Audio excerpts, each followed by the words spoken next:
Hoy te quiero contar cómo se creó el Estado. Durante más de 10.000 años, el Estado fue creciendo desde que surgió por la necesidad que tuvieron las familias primitivas de defenderse de otras tribus, hasta transformarse en un monstruo que hoy regula casi todo lo que hacemos, dejando cada vez menos margen para tu libertad personal. Cuando las familias primitivas se unieron para defenderse y formaron ejércitos, nació el Estado, que brindaba seguridad y protección. Todos los ciudadanos delegaban en el Estado el derecho a ejercer la violencia. Inmediatamente, la segunda función del Estado surgió de los acuerdos libres entre las personas que vivían en comunidad, y esta fue la de servir de árbitro cada vez que hubiera una disputa o un conflicto entre los ciudadanos. Si había un robo, asesinato o fraude, se suponía que el Estado entraba para escuchar a ambas partes, administrar justicia y el castigo correspondiente, respetando los derechos de cada uno.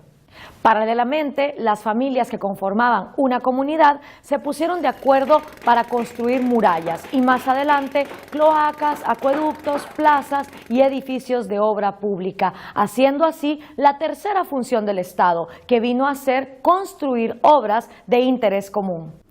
Durante el siglo XVIII y el siglo XIX, todas esas funciones fueron recopiladas en escritos que hoy conocemos como constituciones. Así, los ciudadanos tuvieron nuevamente el derecho de elegir a sus gobernantes y surgieron tres poderes: el ejecutivo, el legislativo y el judicial, cada uno con funciones específicas y también con el objetivo de que fueran limitándose los unos a los otros para que el poder no se acumulara en uno solo. Finalmente, a finales del siglo XIX, se implementan otras dos funciones. La primera, la salud pública, hospitales, campañas de vacunación y prevención de enfermedades, y también la educación pública en escuelas controladas por el Estado.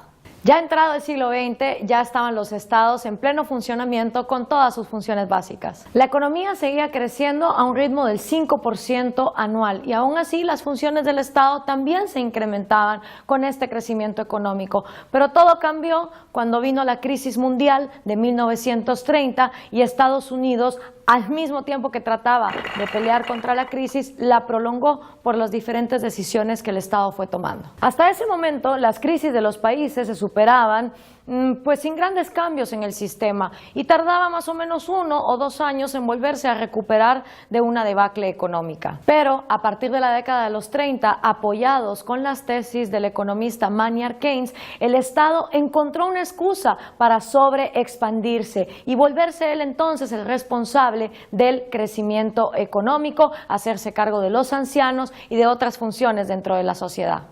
El Estado empezó a crecer más rápido que la producción privada, de manera tal que la única manera de sostenerlo fue el permanente aumento de los impuestos, del endeudamiento, que no es otra cosa que mayores tributos que pagarás en el futuro, y en ocasiones del impuesto inflacionario, que es el que más pesa sobre los pobres. Con cada recesión, el Estado crecía, mientras el sector productivo se reducía. Cuando la economía volvía a crecer, el Estado no se achicaba, y año con año la proporción del gasto público sobre el PIB fue creciendo progresivamente. Llegamos a fines del siglo XX y principios del siglo XXI, con muchos países que alcanzaron una proporción altísima del gasto público sobre el PIB, que termina siendo un peso insoportable para las empresas, para los empleados y para los trabajadores en general, que son los que verdaderamente producen y generan bienestar. Por lo tanto, no debería llamar la atención que, a más crecimiento del Estado, menor haya sido el crecimiento de la producción mundial. Es que los ciudadanos pensamos que el gasto público los paga el otro, o que tal vez Papá Noel lo deja por debajo del arbolito para que los gobiernos lo gasten. No es así. De una forma u otra, todo el dinero que tiene el Estado sale de nuestros bolsillos. Es así como los impuestos se multiplicaron con la práctica extendida de las ideas de Colbert, quien decía que el arte de cobrar impuestos es equivalente a la de sacar plumas de los gansos. Hay que sacar de diferentes partes del cuerpo, de manera de obtener la mayor cantidad de plumas con la menor cantidad de quejidos. Así, se crearon impuestos por casi cualquier actividad de las personas, por trabajar, por fumar, por comer, por ver una publicidad, por ir al cine, por ver televisión o tomar una cerveza con los amigos. Por ejemplo, en países como la Argentina ya hay más de 100 impuestos y en muchas ocasiones se paga el 50% de lo que los ciudadanos producen.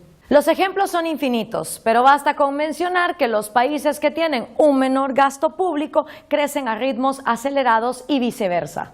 Por fortuna, en muchos países están surgiendo intelectuales y movimientos que nos llaman a volver a la cordura, a que el Estado se encargue de sus funciones básicas sin despilfarrar el dinero que todos los que pagamos impuestos le aportamos. De esta manera, la productividad y el bienestar pueden volver a crecer.